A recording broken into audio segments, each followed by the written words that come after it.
wonderful welcome in Pune.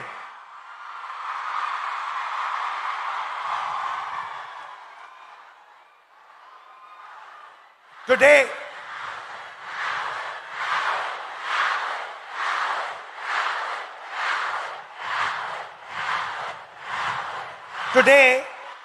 I came to Pune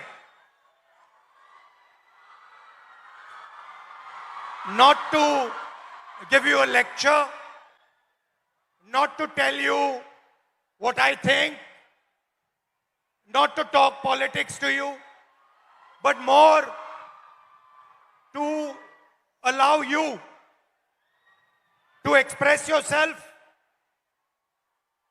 to say what you feel, to say what you think.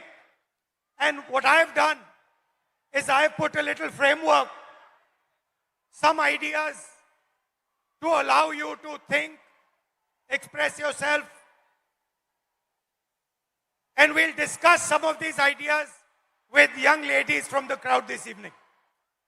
So I'd like to first of all start by welcoming everybody. सबका मैं यहाँ स्वागत करता हूँ और पहली बार शायद मुझे बॉयज कम दिख रहे हैं या दिख ही नहीं रहे हैं और लड़कियां दिख रही हैं. The idea behind this evening is, as is written over there, break the cage.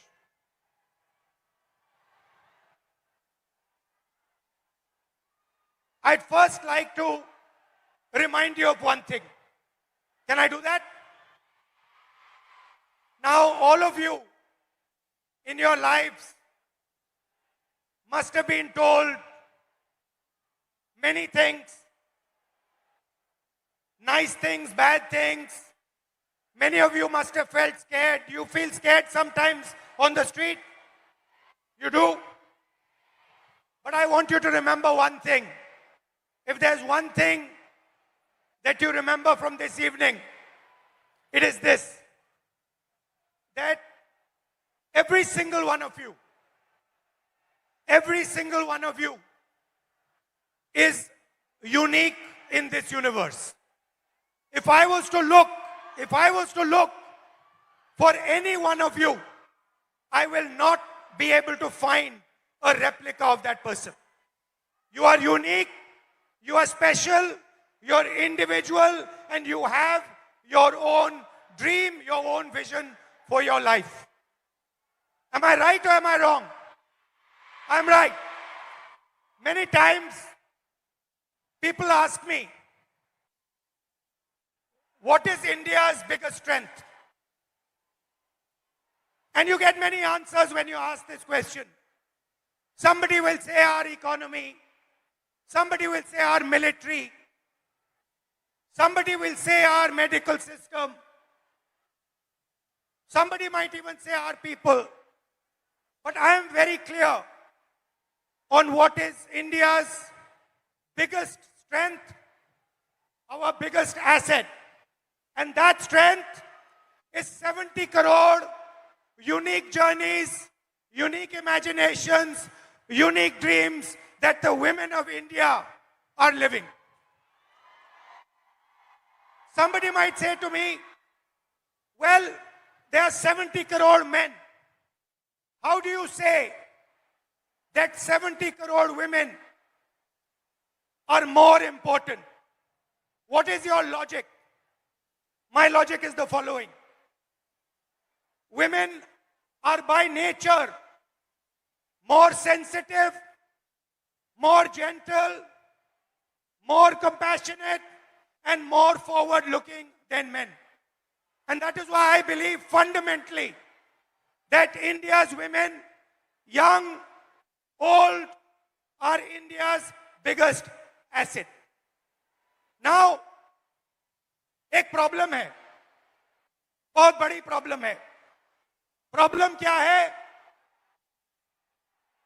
Problem है कि whenever I speak to a man,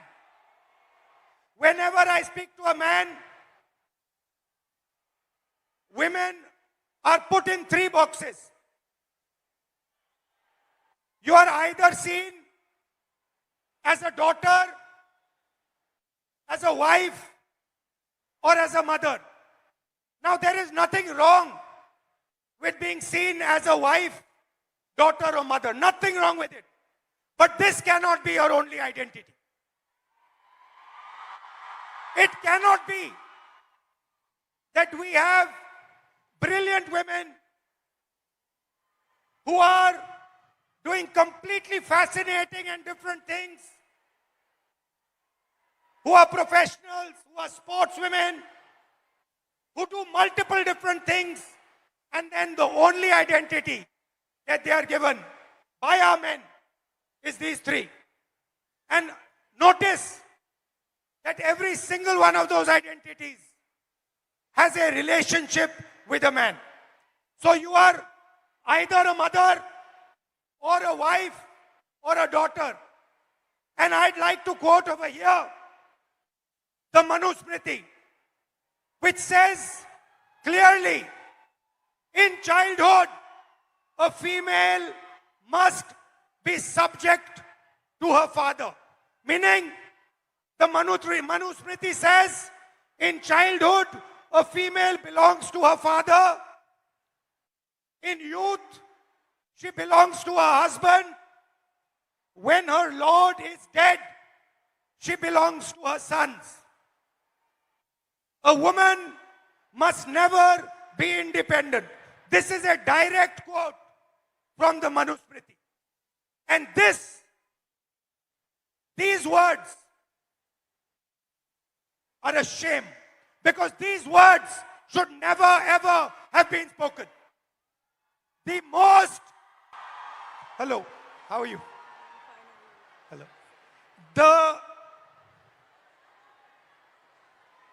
The biggest strength of this country is the fact that our women should be independent, should stand for themselves, should believe in themselves. You belong to nobody. You do not belong to anybody except yourself. You have a relationship with your father. You have a relationship with your brother. You have a relationship with your husband. You have a relationship with your son. But you do not belong to them. You belong to yourself. And I'd like to listen to you.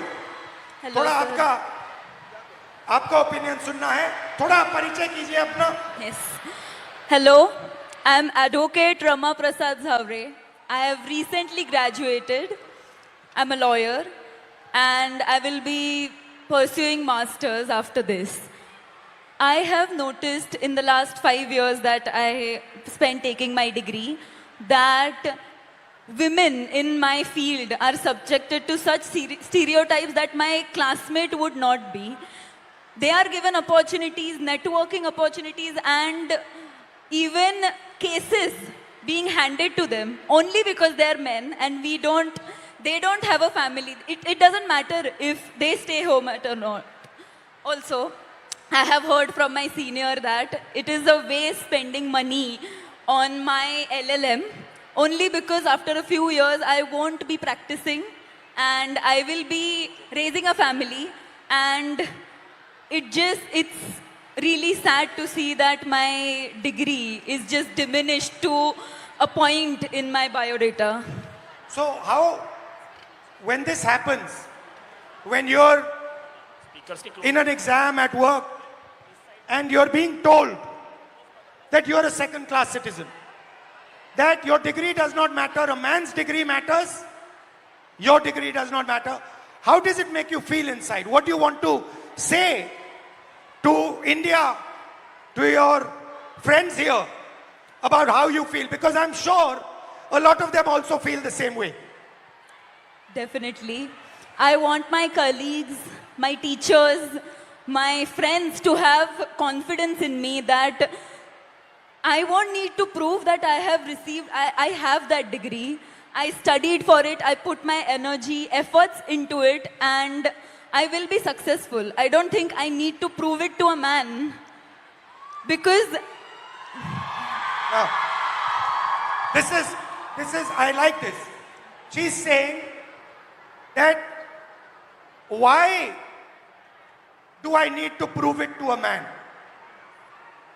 Why does a woman 24/7 have to prove to a man that she is good enough? Fundamental question. Would you like to say something about that? Hello, my name is Jnaneshwari. I'm from Pune, Maharashtra itself. I completed my master's in culture, media and governance from Jamia University, Delhi. And I lost my father before 3 years. And after that, he got a cancer. After that, there was so much family pressure, society pressure, community pressure. My dad was a sanitary worker. And I had a huge pressure. You have to do the relinquishment certificate. You have to submit the certificate. You will not. If I'm asking anything in a property or in anything, it's like I'm asking for. I'm asking for like. It's not my right. I'm asking for the. घर में जो भी सारी चीज़ें हैं उसमें मैं हिस्से मांग रही हूँ, हिस्सेदारी मैं कर रही हूँ. As a woman I am asking for a हिस्सा. हाँ, और as a like if is any other man, if my I have my brother and it's his right, but if I am asking it's मैं हिस्सा मांग रही हूँ. If your brother is asking, Yes. it's his right. Yeah. And if you are asking, मैं हिस्सेदारी कर रही हूँ घर Your? में. मैं हिस्सेदारी कर रही हूँ. हिस्सेदारी. Okay. Again, now I'm come back from Delhi and like there is a huge pressure for marriage, and guy want a girl who is look fair, educated, healthy, but he doesn't want the girl like me who wants to pursue But her career. you're a very beautiful girl. What do you mean he doesn't Thank you. want a girl like you? Thank you. But they want a girl like me, but they don't want like a girl who is who wants to pursue her career in journalism, in PR, or any social where you connect with the people, or it has a social job. They don't want like girl like me. They want 9 to 5 girl who is doing office work. She will come back at 5. She will serve you She will cook for you. She will serve you food and everything. The girl like me who wants to go into the journalism field, who wants to go on the. But why would a man not be proud of a wife who goes out, works, is independent, is living her own vision, her own dream? Why is it that the Then- man is uncomfortable with this idea? Then I think the man or his family would not be able to control on her, But why is this control so important for a man? because always women treated as a secondary sex or human. They're not treated as an equal, or they're not treated as an equal human being or an equal citizen of this country, I feel. Do you think men feel they are superior to women?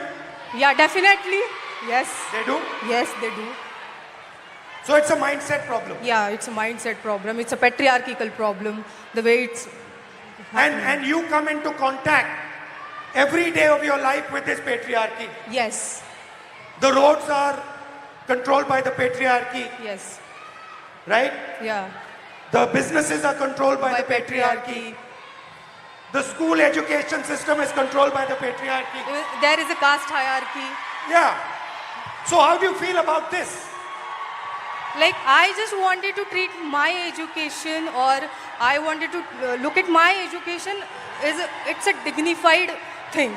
I wanted to treat myself as a human being, not as a secondary person or the citizen of this country. Do you get angry?